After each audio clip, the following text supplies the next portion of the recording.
आपको याद होगा पिछले इतवार को हम जब परमेश्वर के वचन में सम्मिलित थे तो हमने प्रेरितों काम उसके तीसरे अध्याय पर विचार किया था। और तीसरे अध्याय में खास हमने इस बात को देखा था किस रीति से प्रभु यीशु मसीह के सामर्थ्य में होकर पतरस और यूहन्ना के द्वारा उस लंगड़े को चंगाई मिली है। और आज भी जिस स्थल पर हम आगे चला जा रहे हैं 4 अध्याय में, हम वहां पर भी पूरी रीति से इस बात को देखते हैं कि प्रभु यीशु मसीह का महत्व क्या है। मेरे प्रियो, आपने अभी तक अगर अपने जीवन प्रभु यीशु मसीह की महत्वता को नहीं समझा, प्रभु यीशु मसीह आपके जीवन में प्रभुता नहीं कर रहा है, तो जब आप ये परमेश्वर के वचनों को बार बार इन दिनों में सुन रहे हैं, व्यक्तिगत से प्रार्थना कीजिए कि प्रभु यीशु मसीह आपके मन में, मस्तिष्क में, विचार में, भावना में वो कार्य करे।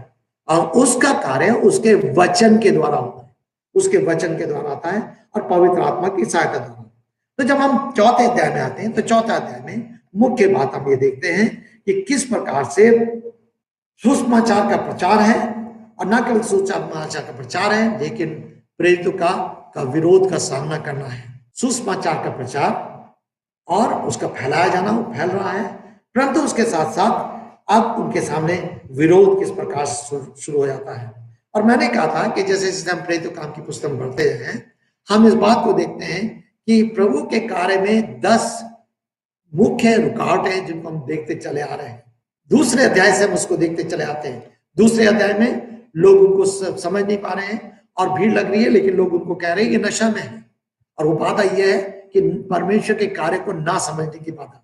जब तीसरे अध्याय में आते हैं तो हम देखते हैं बात यह है कि प्रभु का कार्य हो रहा है, सामर्थ प्रकट की जा रही है, लेकिन लोग उसका विरोध करके, उसका विरोध करके उसके कार्य की, और यीशु को ना पहचानने की बात, यीशु को ना पहचानने की बात। जैसे हम आगे बढ़ते हैं चौथे अध्याय में, हम वहां पर देखते हैं कि आज किस प्रकार से प्रभु यीशु मसीह के सुसमाचार के प्रचार में बाधा, ये चौथे अध्याय में देखते हैं। और हर अध्याय में कोई ना कोई बाधा को हम देखते चले आ रहे हैं, लेकिन उन बाधाओं के बावजूद भी परमेश्वर अपने कार्य को कर रहा है। और मसीह जीवन में मेरे और आपको निरंतर इस प्रकार से सामना करना पड़ता है। बाधाएं कई बार भीतर से आती हैं, कई बार बाहर से आती हैं, कई बार हमारे स्वयं अपने जीवन के कारण बाधाएं उत्पन्न होती हैं, कई बार विरोध और दूषित कारण से उत्पन्न होती हैं। और हमें निरंतर सतर्क होना है और अपने जीवन को जांचते हुए, सावधान करते हुए आगे बढ़ना है। मैं अक्सर कहता हूं, जब किसी से पूछता हूं भाई आपका मसीह जीवन, आपका जीवन कैसे चला है, ब्रदर बिल्कुल ठीक चल रहा है, कोई बात है, कोई कठिनाई है? नहीं, कोई कठिनाई, इसका मतलब मसीह जीवन ठीक नहीं है। और जब हम पूछते हैं आपसे कि क्या आपने आज सुबह डिवोशन किया है, आपने बाइबल पढ़ी है? नहीं। क्या कल क्या? ब्रदर बहुत कष्ट में है, समय कठिन हो रहा है, चाहते तो लेकिन नहीं कर पा रहे। तो क्या मसीह जीवन ठीक है? सो हमें समझना है कि क्या चीजें हैं जो मसीह जीवन बढ़ने में रुकावट का कारण बनती है। हम संगति भी नहीं कर रहे हैं, हम परमेश्वर के साथ समय भी व्यतीत नहीं कर रहे हैं, परमेश्वर के अनुसार जीवन व्यतीत नहीं कर रहे हैं, परमेश्वर की आज्ञा का पालन भी नहीं कर रहे हैं, फिर भी हम कह रहे हैं सब कुछ ठीक है, सब कुछ ठीक है। ऐसा नहीं है। और इसीलिए हमें बार बार नम्रता के साथ प्रभु के चरणों में आना है। कई बार मैं स्वयं अपने लिए इस बात में सचेत रहता हूं, हम जो सेवक हैं, प्रचारक हैं, आज बहुत सारे लोग ऐसे होंगे जो प्रचार के सेवा है और संदेश को सुन रहे होंगे। हम जो सेवक और प्रचारक हैं या कलीसिया में कोई जिम्मेदारी को संभाल रहे हैं, किसी अगुवाई को, हम इतना अधिक सेवा में और प्रचार में व्यस्त हो जाते हैं कि हम बैठ करके अपने स्वयं के बारे में जीवन में नहीं देखते। और ये सबसे बड़ी भयंकरता है, सबसे बड़ी भयंकरता है। और हमें बार बार परमेश्वर के पास आने की जरूरत है, दीन होने की जरूरत है, नम्र होने की जरूरत है, और परमेश्वर में आगे बढ़ने की जरूरत है। तो जब हम चौथे अध्याय में आते हैं, अब पहले पद से लेकर 7 पद तक हम इस पूरे अध्याय को, जैसे मैंने कहा, सुसमाचार का प्रचार, विस्तार और उसके साथ क्या नाम से विरोध, ये मुख्य इस 4 अध्याय का मुख्य विषय है। लेकिन जब हम इस पूरे अध्याय को आज हम जो जाएंगे 31 पद तक जाएंगे, 31 पद तक, तो पहला भाग है पहले पद से लेकर के 7 पद तक हम प्रेरितों का विरोध, प्रेरितों के विरोध, लोग प्रेरितों से बात कर रहे हैं किस प्रकार से। यहां से इस तरह से लिखा है, जब वे लोगों से बातें कर रहे थे तो याजक, मंदिर के सिपाहियों का कप्तान तथा सदूकी उनके पास आए और इस बात में अत्यंत क्रोधित थे कि लोगों को उपदेश दे रहे हैं, ये लोगों को उपदेश दे रहे हैं और यीशु का उदाहरण देकर मृतकों के पुनरुत्थान का प्रचार कर रहे हैं। उन्होंने उन्हें पकड़ा और अगले दिन तक हवालात में रखा क्योंकि संध्या हो चुकी थी। फिर भी वचन के सुनने वालों में से बहुत लोगों ने विश्वास किया और उनकी संख्या लगभग 5,000 पुरुषों की थी। पहले 3,000 हुए, फिर उसके 5,000 हुए, अस्तर से बढ़ते जा रहे हैं। 2 अध्याय उसके 41 पद में, 4 अध्याय उसके 4 पद में, फिर उसके बाद 5 अध्याय उसके 14 पद में, फिर 6 अध्याय उसके 7 पद में, फिर 9 अध्याय उसके 31 पद में, फिर 12 अध्याय उसके 24 पद में। हम बार बार देखते चले आते हैं कि कलीसिया में लोगों की संख्या बढ़ती चली जा रही है, ये विश्वासियों की संख्या बढ़ती चली जा रही है। अब प्रश्न है कि क्या ये कलीसिया एक जगह इकट्ठा थी, एक कमरे में इकट्ठी थी? ऐसा नहीं था।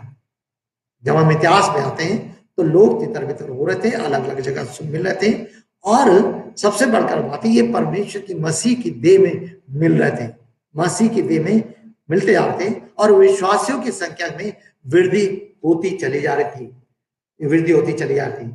तब हम आगे बढ़ते हैं 5 पद में। दूसरे दिन ऐसा हुआ कि अधिकारी, प्राचीन और शास्त्री यरूशलेम में एकत्रित हुए। महायाजक ना काइफा, यूहन्ना, सिकंदर और महायाजक के घराने के सब लोग वे वहां थे। फिर वे बीच में खड़ा करके पूछ लगे, तुम लोगों ने ये काम किस सामर्थ से अथवा किस नाम से किया है? मुख्य समस्या यहाँ पर क्या थी? मुख्य समस्या ये थी कि इन्होंने मंदिर में जाकर के एक लंगड़े को चंगा किया था, और ये लंगड़े की आयु जो थी वो 40 वर्ष की थी। अगर 4 अध्याय के आप 22 पद को पढ़ेंगे तो वहां लिखा है, जिस मनुष्य पर चंगाई का यह आश्चर्य कर्म हुआ था उसकी आयु 40 वर्ष से अधिक थी। तो 40 वर्ष से अधिक आयु का था, और सोच लीजिए इतने वर्षों से वो उस मंदिर के सामने बैठ करके भीख मांग रहा था। तो उनको ये चिंता नहीं थी कि इसके जीवन में परिवर्तन हुआ है, उनको ये नहीं था कि उनके उसके जीवन में एक अच्छी बात हुई है, आशीष मिली है, चंगाई मिली है और वो व्यक्ति स्वस्थ हुआ है, उसके जीवन परिवर्तन हुआ है, वो भिखारी उस स्थिति से हट करके आज उसकी स्थिति बदली है, उसकी दशा बदली है। मेरे प्रियो, आज भी सुसमाचार प्रचार में इस प्रकार के विरोध का सामना करना पड़ता है। जब एक व्यक्ति आत्मिक रीति से पाप के जीवन से छुटकारा को पाता है, चंगाई को प्राप्त करता है, या किसी भी प्रकार से परमेश्वर उसके आत्मा में, उसके जीवन में काम करता है और उसके जीवन में बदलाव होने लगता है, लोग उसके जीवन के बदलाव को देख करके इस बात से आनंदित नहीं होते कि वो नशेबाज था, उसने नशा करना बंद कर दिया, वो अपने परिवार में मारपीट करता था, अपनी पत्नी को मारता था, बच्चों को मारता था, उसने वो सब कुछ बंद किया, बदल गया, उसका परिवार सुख और शांति में रह रहा है, मेल जोल से रह रहा है। लोगों को इस बात की चिंता नहीं रहती, इस बात को नहीं देखते, उनको इस बात ही की चिंता रहती है कि कैसे हुआ है, किसने किया है, और उसको लेकर के वो बखेड़ा खड़ा करते हैं। उस समय की स्थिति और आज की स्थिति आज भी हुई है। मेरे प्रियो, शायद आप भी अपने स्थानों में, अगर प्रभु यीशु मसीह ने आपके जीवन में कार्य किया है, कोई आश्चर्य क्या, सबसे बड़ा आश्चर्य पाप की क्षमा का स्तर है, आपके जीवन को बदला है, आपके मन को बदला है, आपके स्वभाव को बदला है, आपकी आदत बदला है, और आप आज भी इस प्रकार का सामना कर रहे हैं, आप निराश न होइए, प्रभु में आनंदित रहिए, प्रभु का धन्यवाद कीजिए, प्रभु के साथ बने रहिए, प्रभु के साथ बढ़ते रहिए, क्योंकि उस समय भी हुआ और आज भी हो रहा है और कल भी होगा। और ये विरोधियों की एक चाल है जो हमेशा सुसमाचार के कार्य में बाधा पहुंचाती है, और यही उनकी चिंता थी कि किस रीति से ये किस, और प्रश्न क्या था, तुम लोगों ने ये काम किस सामर्थ्य से अथवा किस नाम से किया है? किस सामर्थ्य से और किस नाम से किया? दो चीज, नाम और सामर्थ्य। और हम पिछले बार देख सकते थे, यीशु नाम है जो सब नामों में श्रेष्ठ है, यीशु नाम है जिस नाम के बारे में बहुत कुछ बताया, कौन नाम है अभी आगे चल के कुछ और देखेंगे, लेकिन उसी सामर्थ में जो यीशु मसीह के द्वारा मिली है। और परमेश्वर ने क्या कहा था, तुम यहाँ पर ठहरे न, पवित्र आत्मा तुम पर आएगा, तुम सामर्थ पाओगे और सामर्थ पा करके तुम मेरे गवाह होगे। अब ये परमेश्वर के गवाह हैं, चाहे वो आश्चर्य कर्म कर रहे हैं, चाहे वो चिन्ह प्रकट कर रहे हैं, चाहे सुसमाचार प्रचार कर रहे हैं, चाहे लोगों को संदेश पहुंचा रहे हैं, चाहे लोगों को यीशु के बारे में बता रहे हैं, वो सामर्थ को प्रकट कर रहे हैं। और इनका ही, और ये लोग, एक बहुत बड़ी सभा होती थी जिसमें 70 प्लस 71 लोग होते थे, उनमें यहूदी सभा में, रोमी के सभा में, इनमें जो न्याय करते थे वो ये मिल करके लोगों का न्याय करते थे, जैसे आज कैबिनेट होती है उसी तरह से। और बहुत कुछ लोगों के नाम होते थे जो मुखिया हैं, उनके साथ साथ और भी लोग होते थे। अब ये सब इकट्ठा होकर कोई चीज का निर्णय करते थे। आगे कुछ बातों को हम और देखना चाहेंगे। सो पहली बात, ये यीशु कौन था? ये यीशु लिखा हुआ है 2 पद में, और इस बात में अत्यंत क्रोधित थे। क्यों क्रोधित थे? कि लोगों को उपदेश दे रहे हैं। और क्या उपदेश दे रहे हैं? और यीशु का उदाहरण देके मृतकों के पुनरुत्थान का प्रचार कर रहे हैं। ये विरोध का कारण है। अरे यीशु मुर्दों में से उठा है, यीशु मृतकों में से उठा है, वो जीवित परमेश्वर है, वो जीवित प्रभु है। अगर जब भी आप यीशु का इस प्रकार से प्रचार करेंगे, यीशु जीवित प्रभु है, यीशु अन्य लोगों से अलग है, लोग हमेशा क्रोधित होंगे और विरोध करेंगे। जब तक आप कहेंगे हाँ यीशु सबके समान एक होता है, ये है वो, जैसे और गुरु है, तब तक कोई बात नहीं। लेकिन मेरे प्रियो, यीशु मसीह एक यूनिक परमेश्वर है, विशिष्ट परमेश्वर है। उनका जन्म विशिष्ट है, उनका बलिदान विशिष्ट है, उनका पुनरुत्थान विशिष्ट है। चाहे उनका जन्म हो वो विशेष है, विशेष योजना में है। चाहे उनका बलिदान है वो विशेष है, विशेष योजना में है। पुनरुत्थान है वो विशेष है, विशेष योजना में है। और इन तीनों के साथ संसार का कोई भी जन दूसरे की तुलना नहीं कर सकता, या दूसरे को उसके बगल में लाकर खड़ा नहीं कर सकता। सो पहली ये बात थी। अब ये विरोध शुरू हुआ। अब आगे चल के क्या हुआ? 8वें पद में, तब पतरस ने, अभी वो रिहा नहीं हुए, अब पतरस उन्हीं के बीच में, ये जो समिति बैठी हुई है और भी लोग हैं, उनके बीच में पतरस प्रचार कर रहा है। क्या लिखा है 8वें पद में? 8वें से लेकर के 12 पद तक। जब 8वें से 12 पद तक पद है, पतरस का प्रचार है। पहला है, पहले पद से लेकर 7 पद तक प्रेरितों का विरोध है। 8वें पद से लेकर के 12 पद तक प्रेरितों का प्रचार है। इस मुख्य प्रचारक इस समय पतरस है। 13 से लेकर के 22 तक पतरस और यूहन्ना की रिहाई है। 23 पद से लेकर 31 पद तक विश्वासियों की इन प्रेरितों के साथ प्रार्थना है, साथ मिलकर के प्रार्थना है। तो जब हम दूसरे भाग में देखते हैं, जो पतरस 8 पद से लेकर के 12 पद तक, तब पतरस ने पवित्र आत्मा में परिपूर्ण होकर उससे कहा, प्रजा के अधिकारियों और प्राचीनों, यदि एक दुर्बल मनुष्य के साथ की गई भलाई के विषय में आज हमसे पूछताछ की जाती है कि ये मनुष्य कैसे चंगा हुआ, तो तुम सब को और समस्त इस्राएल के लोगों को मालूम हो जाए कि यीशु नासरी के नाम से, जिसे तुमने क्रूस पर चढ़ाया और जिसे परमेश्वर ने मृतकों में से जिला उठाया, इसी नाम से ये मनुष्य तुम्हारे सामने भला चंगा खड़ा है। ये वही पत्थर है जिसे तुमने राजमिस्त्रियों के ने टुकड़ा दिया था, परंतु यही कोने का पत्थर बना है, किसी दूसरे के द्वारा उद्धार नहीं, क्योंकि स्वर्ग के नीचे मनुष्य में कोई दूसरा नाम नहीं दिया गया है जिसके द्वारा हम उद्धार पा सके। अब यहां पर पतरस दृढ़ता के साथ परमेश्वर की सामर्थ को पाकर प्रचार कर रहा है। थोड़ी देर के लिए विचार कीजिए, ये कौन लोग हैं? अगर लूका के उसके 22 अध्याय में आप जाएंगे, समय नहीं है लेकिन लिख सकते, बाद में पढ़ सकते हैं। लूका उसके 22 अध्याय में और उसके 66 पद से 71 तक पद तक पढ़ेंगे, 66 to 71, तो बिल्कुल यही चित्रण वहां पर है, बिल्कुल यही चित्रण है। अब वहां पर पतरस नहीं है, पतरस इनकार कर चुका है, पतरस प्रभु से दूर जा चुका है, लेकिन वहां पर यीशु मसीह है। और यीशु मसीह उन्हीं लोगों के सामने खड़े हुए हैं और यीशु मसीह से वो प्रश्न कर रहे हैं और यीशु मसीह उनका सामना कर रहा है। परमेश्वर का धन्यवाद हो, जब पतरस फिर आया, लौट आया, प्रभु के पास आ गया, प्रभु ने उसको चुन लिया, परमेश्वर ने अपने आत्मा से उसे परिपूर्ण कर दिया। आज वही पतरस ठीक उन्हीं लोगों के बीच में, जो लोग एक दिन यीशु का विरोध कर रहे थे, उन्हीं लोगों के बीच में आज प्रभु यीशु मसीह के नाम से खड़े होकर के वो यीशु की साक्षी दे रहा है, यीशु के बारे में दृढ़ता से प्रचार कर रहा है। बहुत ही अद्भुत लगता है क्यों?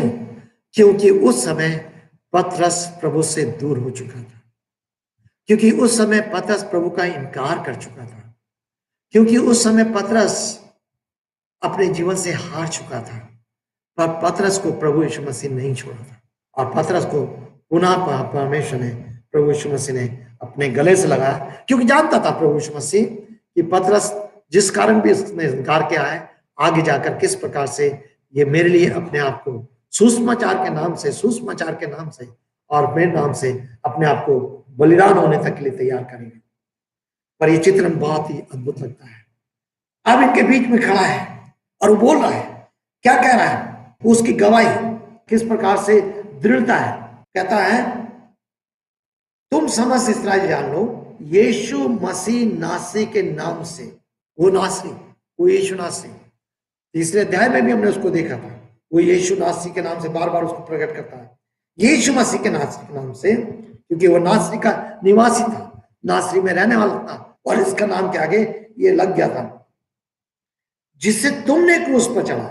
यहूदियों के बाध्यता में, रोमियों के शासन में, रोमी के अधिकार में उसको क्रूस पर चढ़ाया गया था।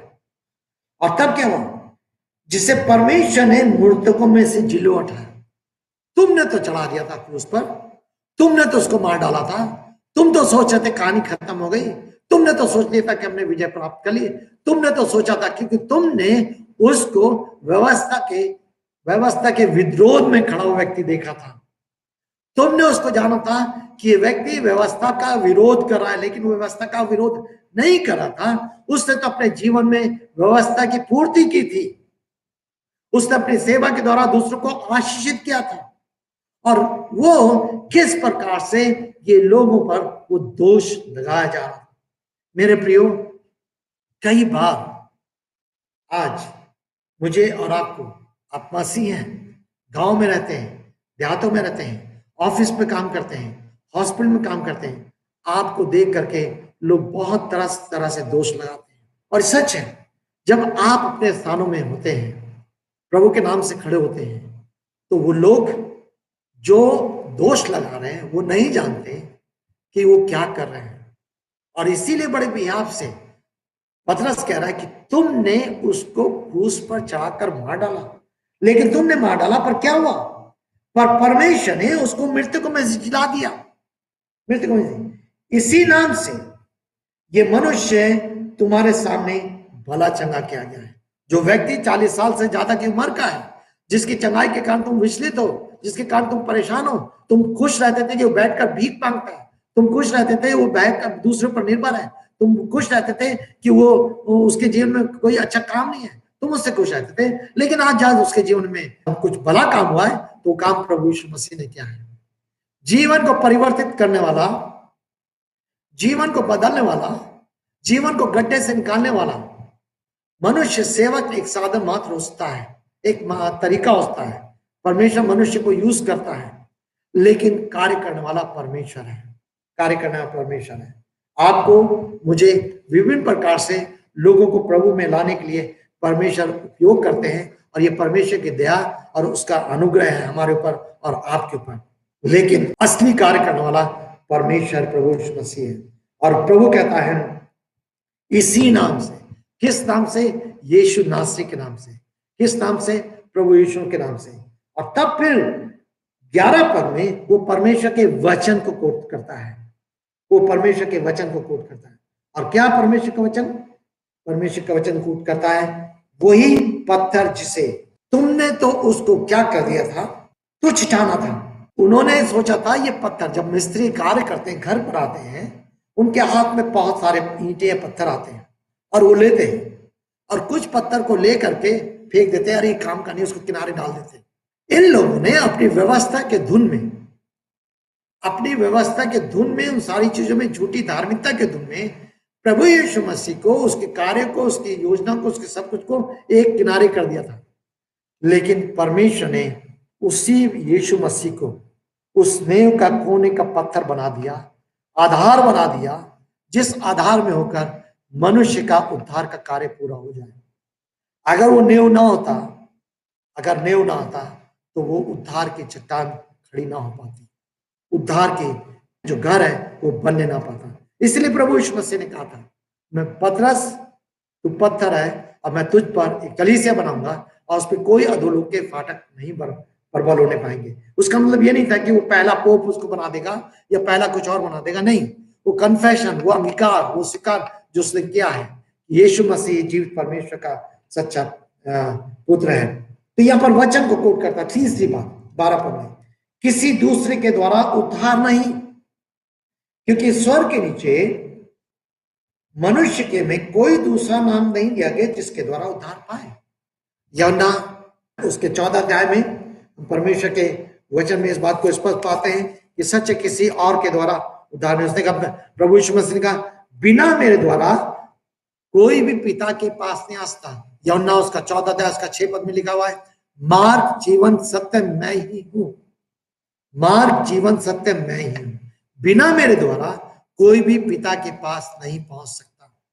यीशु मसीह के बिना हम परमेश्वर पिता के पास नहीं पहुंचते। क्यों? पहला तीमुथियुस उसका 2 अध्याय उसके 5 और 6 में स्पष्ट लिखा हुआ है कि मध्यस्थ एक ही है। कौन है वो? यीशु मसीह, जो मेरे और आपके पापों के लिए क्रूस पर बलिदान हुआ है। पहला तीमुथियुस उसका 2 अध्याय उसका 5 और 6 पद। एक ही मध्यस्थ है, वो यीशु मसीह। क्यों मध्यस्थ है? क्योंकि मेरे और आपके पाप के लिए वो क्रूस पर बलिदान हुआ है। बिना बलिदान के पापों की क्षमा नहीं होती थी। पुरानी व्यवस्था में बार बार इस बात को पाते हैं, और प्रभु का वचन बार बार कहता है, बिना लहू बहाए पापों की क्षमा नहीं है। और वचन ये कहता है कि पशुओं का लहू मुझे और आपको पापों से छुटकारा नहीं दे सकता, और इसलिए यह आवश्यक था कि मेरे और आपके पाप से छुटकारे के लिए या तो मेरे से ऊपर कोई हो या मेरे बराबर कोई हो जो मुझे और आपको छुटकारा देने उस कार्य को पूरा करे। मेरे बराबर मतलब ये मनुष्य के समान, और इसीलिए प्रभु यीशु मसीह मनुष्य के समान हुआ। हमारी उस समानता में नहीं जो मनुष्य के पाप की समानता है, लेकिन उसने मनुष्य का रूप धारण किया, निष्पाप था, उसके अंदर कोई भी पाप नहीं था, कोई भी दोष नहीं था। और पहले समय में निर्गमन में जब पढ़ेंगे तो वहां बलिदान की विधि ठहराई गई थी कि बलिदान के लिए वो मेमना हो, वो नर हो, वो निर्दोष हो, ये 3। और यीशु मसीह परमेश्वर का मेमना है, यीशु मसीह पुरुष है, नर है, और यीशु मसीह निर्दोष है। ये तीनों चीजें उसके अंदर पूरी हुई हैं।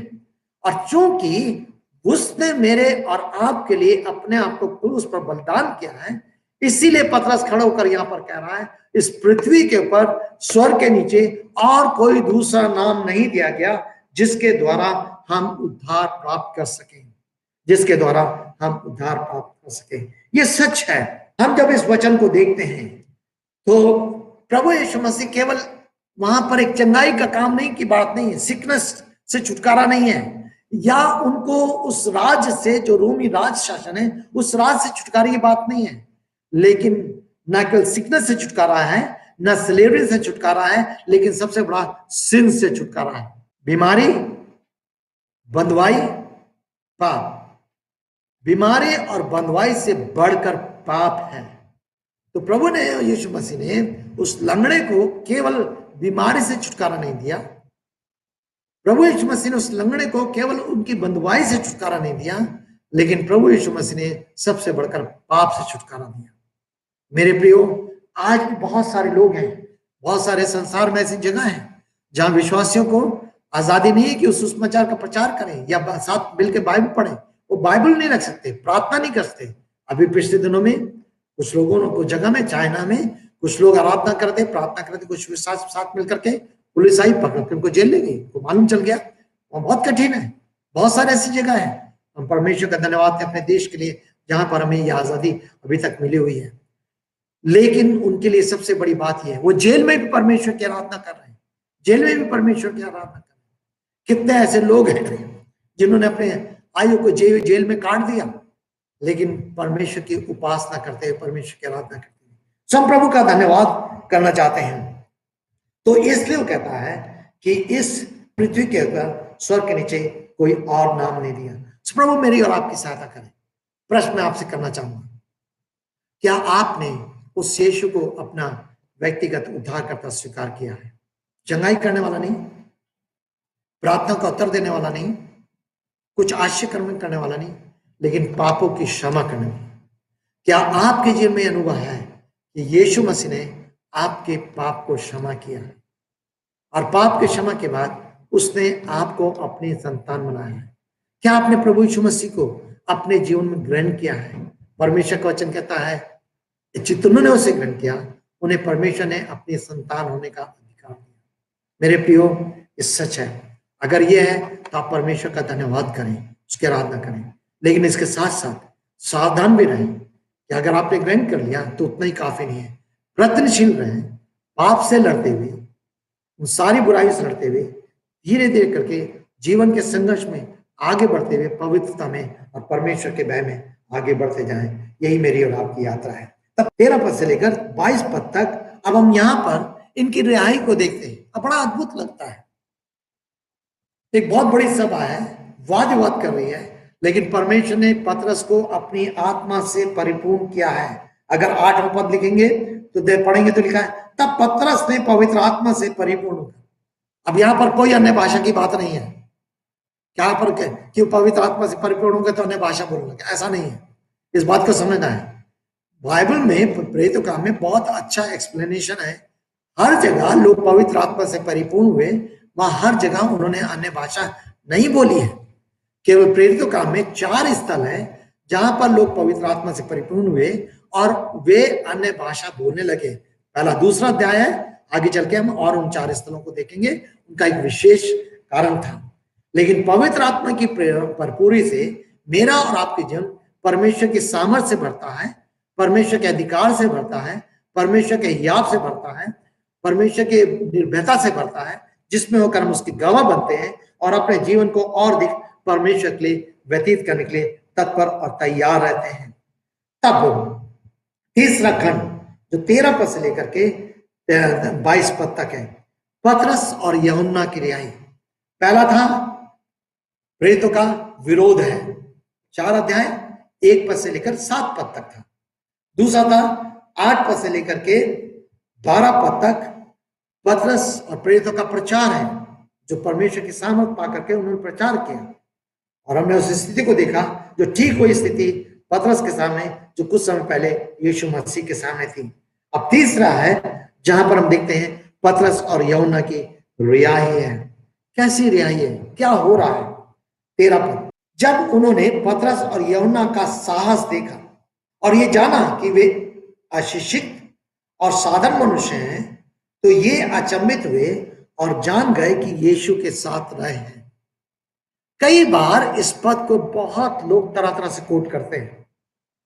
अरे हमें कोई पढ़ने की जरूरत नहीं, अरे हमें कोई अध्ययन करने की जरूरत नहीं, हमें कोई बाइबल का कोई और अध्ययन करने की जरूरत नहीं, या बाइबल सेमिनरी जाने की जरूरत नहीं, या सुसमाचार प्रचार के कार्य को सीखने की जरूरत नहीं, या बाइबल का अध्ययन करने की जरूरत नहीं, कोई ट्रेनिंग या कोई सेमिनार में कोई इसमें जाने की जरूरत नहीं। हाँ, कोई बात नहीं, वे शिष्य भी तो अशिक्षित थे और उन्होंने तो प्रचार किया।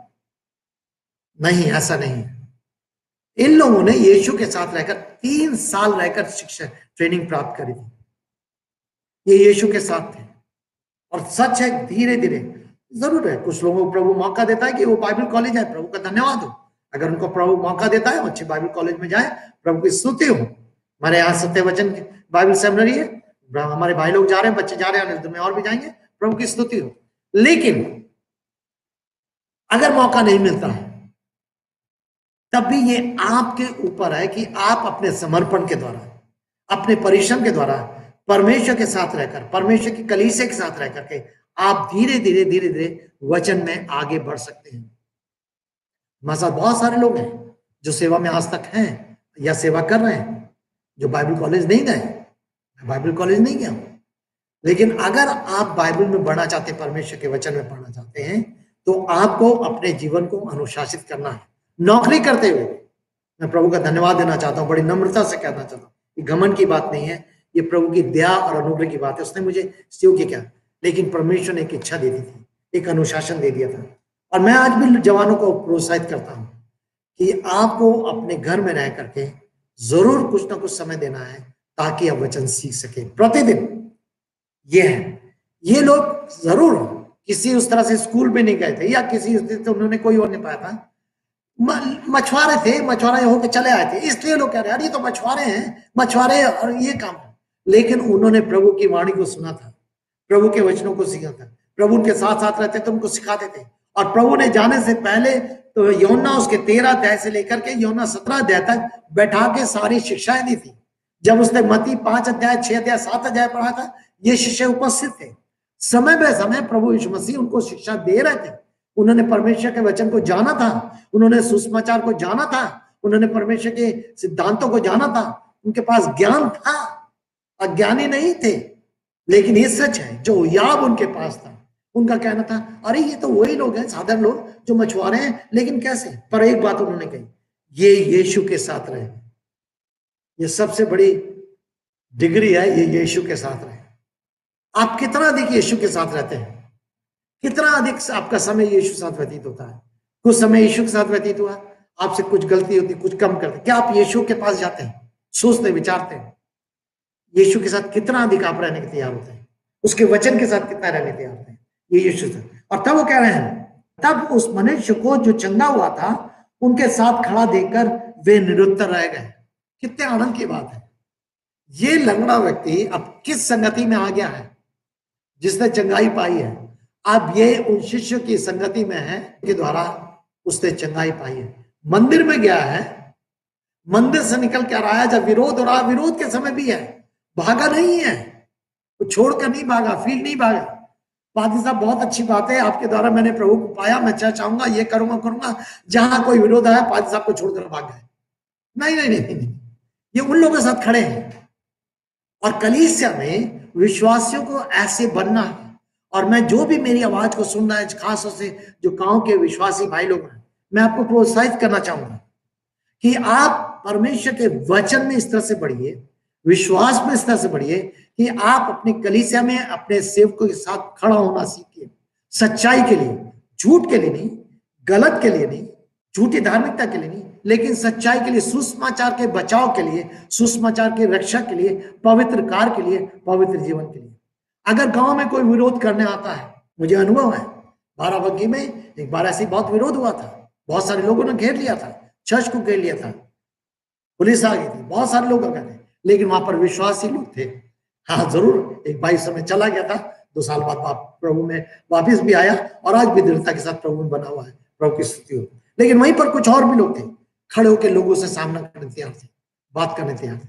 तो मैं कहना चाहता हूँ खासतौर से गांव के भाइयों के लिए, शायद आने वाले दिन में गांव में ये समस्या आ सकती है। आप जो सेवक हैं, आपके साथ सेवकों को, लोगों को, उन लोगों को जिन्होंने जीवन को पाया है, उद्धार को पाया है, संदेश को पाया है, प्रभु यीशु मसीह को पाया है, आप उन लोगों के साथ, उन सेवकों के साथ खड़ा होना सीखिए।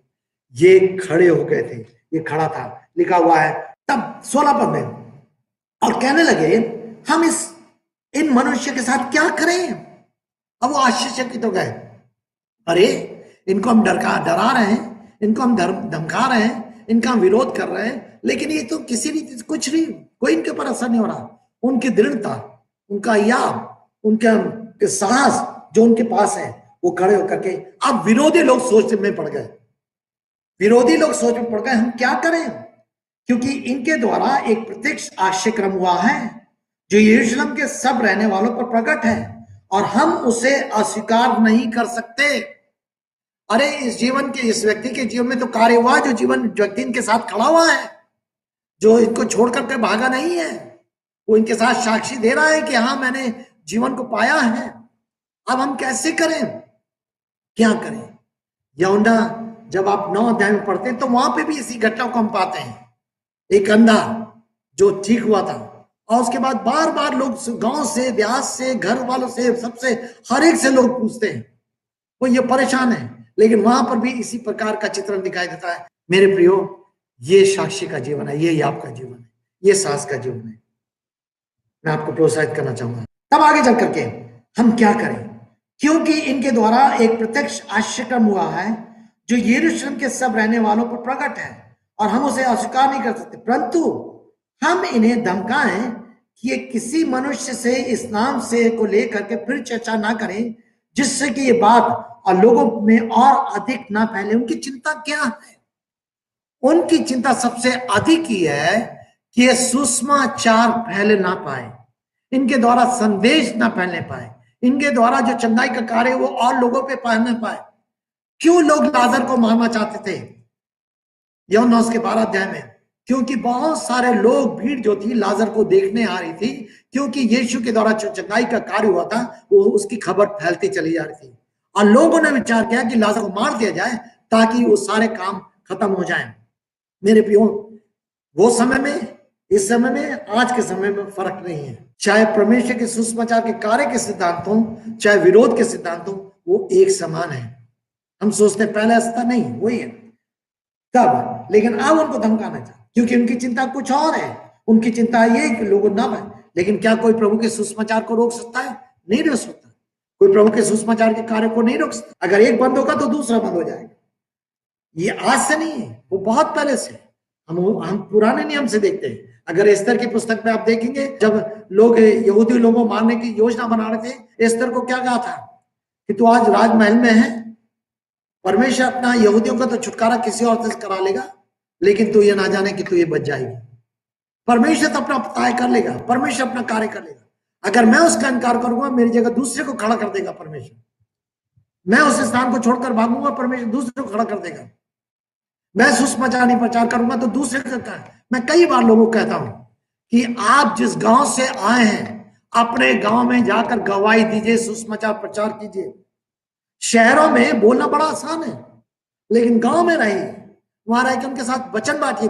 वो लोग हैं जो सच में, जिनको आज सबसे ज्यादा सुसमाचार की जरूरत है। जरूरत तो सब पापी को है, लेकिन आप उनके बीच में निकल करके हाथ साफ करके नहीं बच सकते। परमेश्वर के सामने आपको एक दिन हिसाब देना पड़ेगा और आपके अंदर ही बोझ होना चाहिए। अभी पिछले दिनों में हम आजमगढ़ क्यों गए थे? एक भाई ने, उसने कहा कि हम अपने गांव में, मेरे पापा ऐसा करना चाहते हैं। मैंने ठीक, गांव में हम गए, वहां सुसमाचार प्रचार करने। जरूर वहां पुलिस आई, विरोध आया, बहुत कुछ हुआ, लेकिन प्रभु का धन्यवाद हो, प्रभु का कार्य हुआ। हम प्रभु के काम करने के लिए हम गए। मेरे प्रियो, सुसमाचार प्रचार एक ऐसा कार्य है जिसको हमें हमेशा हमेशा करने के लिए तत्पर तैयार रहना है। 18 पद, उन्होंने बुलाकर उनको अपने पास बुलाया, आज्ञा दी कि यीशु नाम लेकर ना तो कोई चर्चा करे और ना ही कोई शिक्षा दे। समस्या किस नाम से थी? समस्या यीशु नाम से थी। यीशु नाम से समस्या है।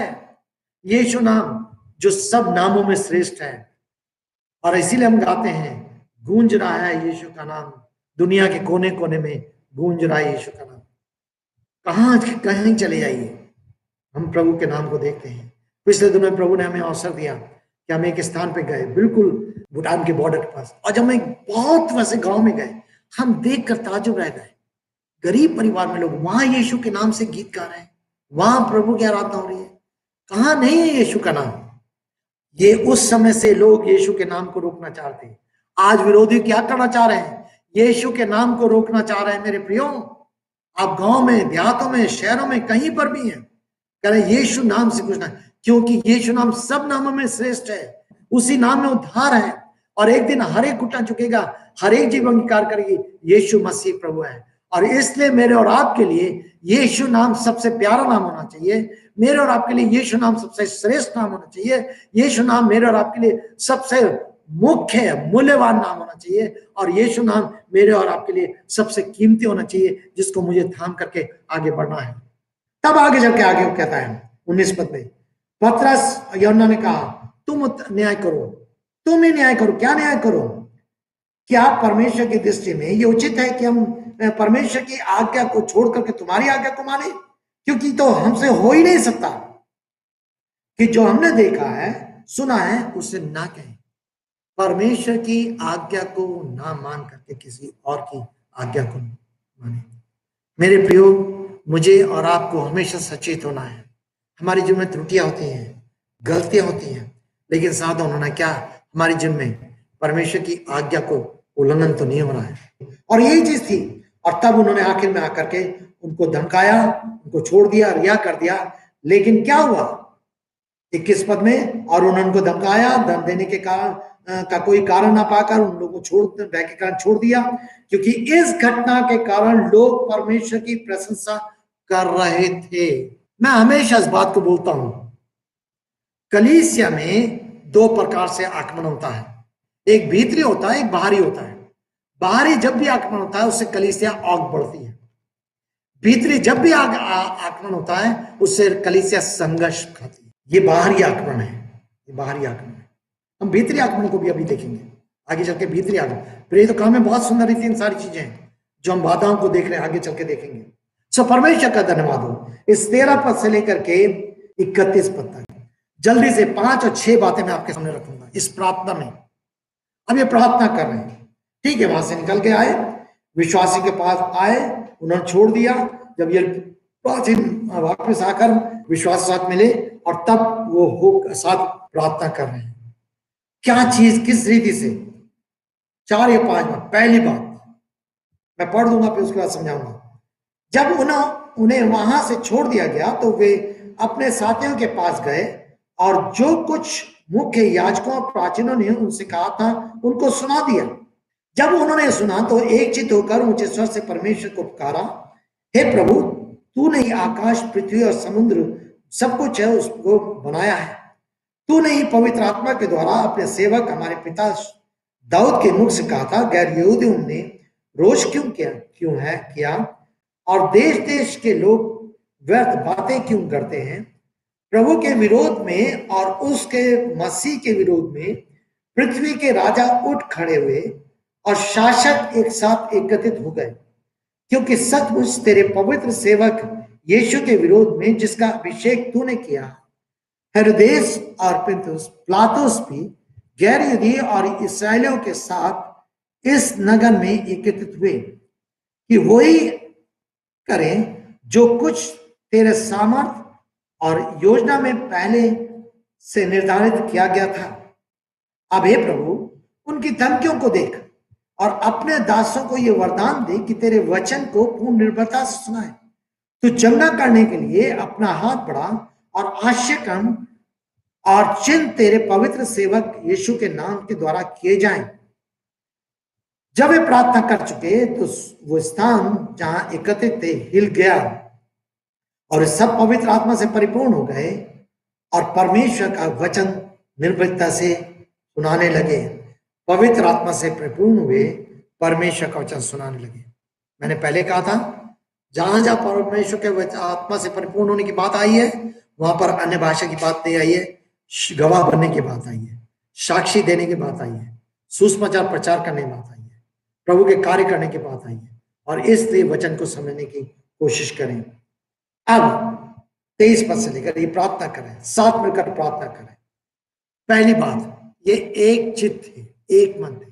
उन्होंने आकर अपने सारी घटनाओं को उनके साथ शेयर करा, मंडली के साथ बांटा, ऐसा सा हुआ, ऐसा सा हुआ, ऐसा सा हुआ।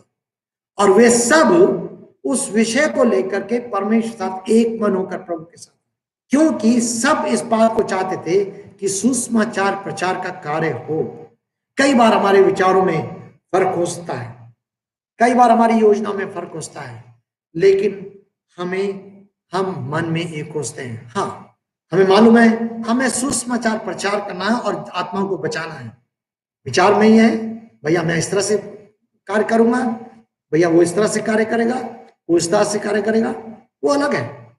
लेकिन हमारा उद्देश्य एक है कि हम आत्माओं को बचाकर कलीसिया में जुड़ते हुए और परमेश्वर की दुल्हन बनते हुए देखना चाहते हैं। ये लोग विचार में एक होकर के परमेश्वर के पास है। दूसरी बात, उन्होंने परमेश्वर की सार्वभौमिकता को पहचाना। 24 पद में जब उन्होंने सुना तो एक चित्त होकर, पहली बात एक चित्त, ऊंचे स्वर से परमेश्वर को पुकारा, हे प्रभु, तू ही आकाश को, पृथ्वी को, समुद्र को, सब कुछ को, जो उस पर सब कुछ को बनाया है।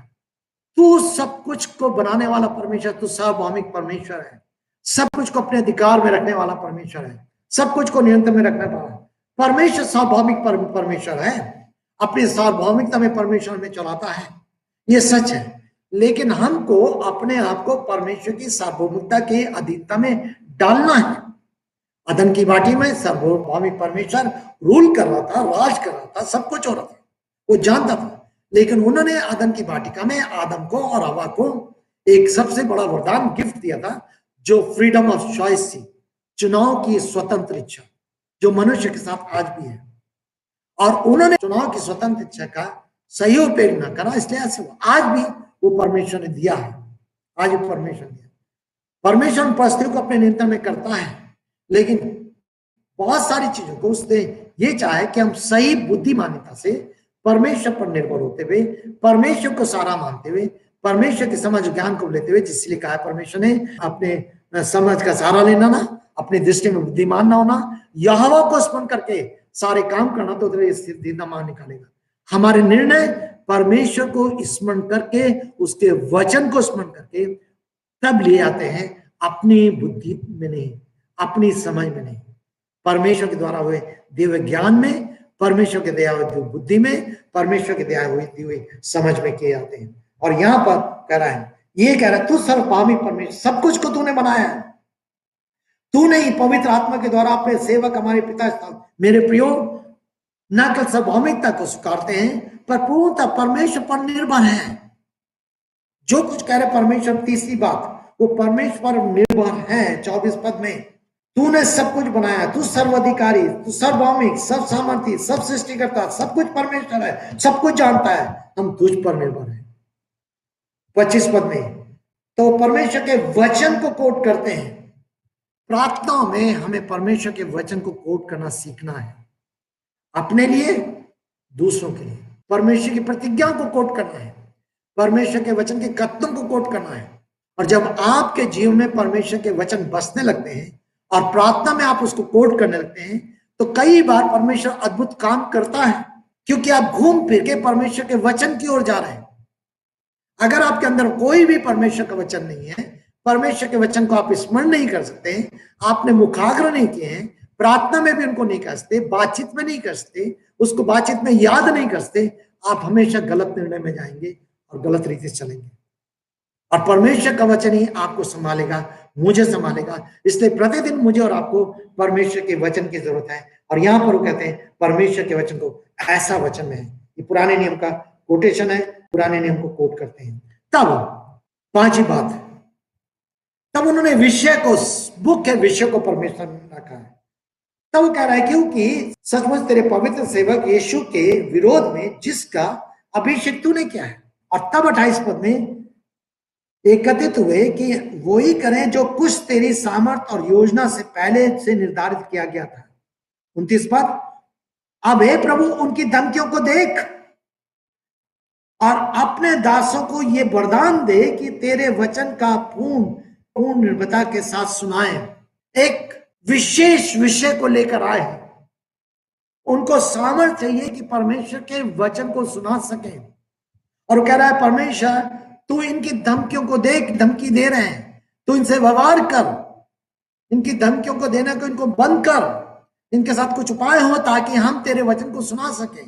वो एक मुख्य चीज को सामने ला करके, जब हम परमेश्वर के पास प्रार्थना में जाते हैं, क्या सच में उन विषयों को गंभीरता से लेके जाते हैं, जो गंभीरता के साथ जिनको हमें परमेश्वर सामने रखना है, या हम प्रार्थना तो करना शुरू कुछ करा और कर कुछ और रहे।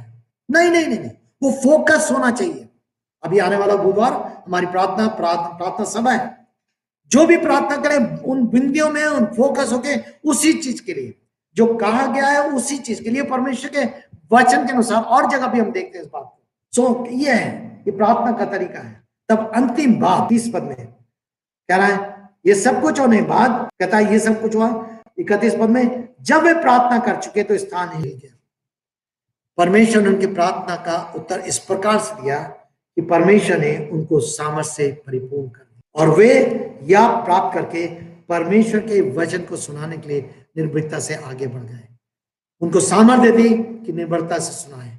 मेरे प्रियो, ये प्रार्थना का तरीका था।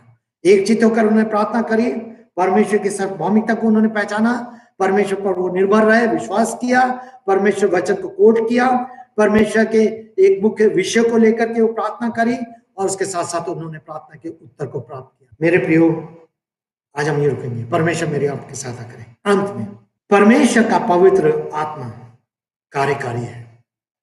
विरोध में, कठिनाई में, अवरोधों में भी वो परमेश्वर का कार्य उसका जारी है।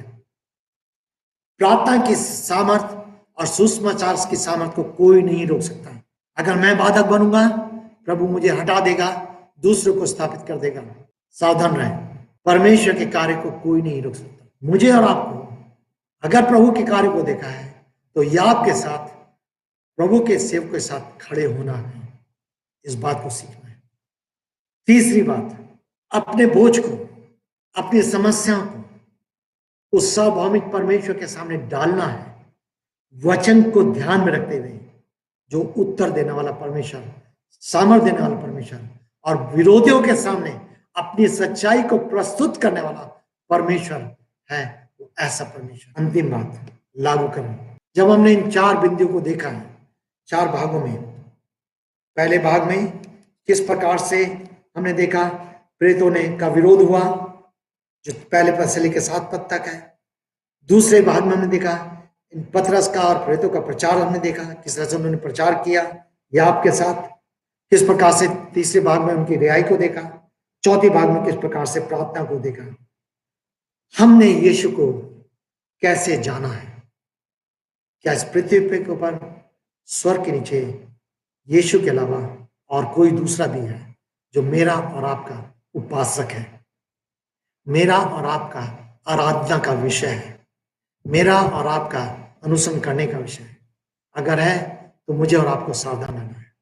चाहे वो धन हो सकता है, चाहे वो मान हो सकता है, चाहे संपन्नता हो सकती है, चाहे हमारा घमंड हो सकता है, चाहे हमारा ज्ञान हो सकता है, चाहे हमारा कुछ भी हो सकता है। यीशु नम्र बनाता है, यीशु झुकाता है, यीशु हमें अपने वचन की ओर ले आता है। उसके वचन हमारे कानों में आते हैं और हम जीवन को, अपने मन को उसके वचन में ढालते हैं। दूसरी बात है, हम अपने जीवन में किस बात को मानते हैं और किस बात की प्राथमिकता देते हैं। अपने जीवन में हमारी प्राथमिकता किस बात की है? सुसमाचार की है, प्रभु यीशु मसीह की है, प्रभु यीशु मसीह के उद्धार के कार्य की है, प्रभु यीशु मसीह के कार्य की, प्रभु यीशु मसीह कलीसिया की, या अन्य बातों की है? शायद हमारी कोई आवश्यकता है, शायद हमारी कुछ समस्याएं हैं। मेरे प्रियो, मैं ये कहना चाहता हूं, अगर आप सच्चे विश्वासी हैं तो इससे अधिक आप मनुष्य की ओर देखें, उससे अधिक आप परिवार में घुटनों के बल होकर प्रभु की ओर देखें। मनुष्य केवल अच्छा करेगा, प्रभु उत्तम करेगा। मैं हमेशा बोलता हूं, शैतान अच्छी वस्तु के देने के द्वारा हमेशा उत्तम वस्तु छीन लेता है। जब आप परमेश्वर के सामने घुटनों के बल रहेंगे, ये प्रेरितों काम के सिद्धांत है, हम आगे चलते जाएंगे। बार बार ये यीशु के पास आए, हर चीज के लिए, हर चीज के लिए प्रभु ने उनको ऊंचा उठाया, प्रभु ने अपने समय पर किया। किसके पास है? हमारी प्रार्थना का प्रकार क्या है? रोटी, कपड़ा, मकान, बच्चे, बीवी, बीमारी, स्वास्थ्य, नौकरी, ये, या आध्यात्मिकता का जीवन? वो स्वभाव जो स्वभाव मेरे से बदल नहीं सकता, मुझे आज भी अपने स्वभाव के लिए प्रभु से मांगना पड़ता है।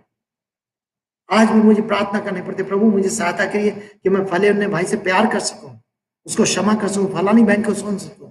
आज भी मुझे प्रार्थना करनी पड़ती है, करता हूं मैं अपने आप में नहीं करता, आप अपने आप में नहीं करते। सच्चाई में चलना है। कितनी बार आप प्रार्थना करते, प्रभु इस संस्कार के संसार में मुझे सच्चाई से चलने की शक्ति दीजिए, सामर्थ्य दीजिए, समझ दीजिए, उसे समझौता करने के लिए बचाइए। पहले उसके राजा धार्मिकता की खोज करो, सब कुछ मिल जाएगी। क्या उसके राजा धार्मिकता? प्रार्थना कैसी है? काश 4 अध्याय मुझे और आपको और अधिक सचेत करे। परमेश्वर मेरी आपकी सहायता करे और आपको आशीष दे। आइए हम प्रार्थना करें।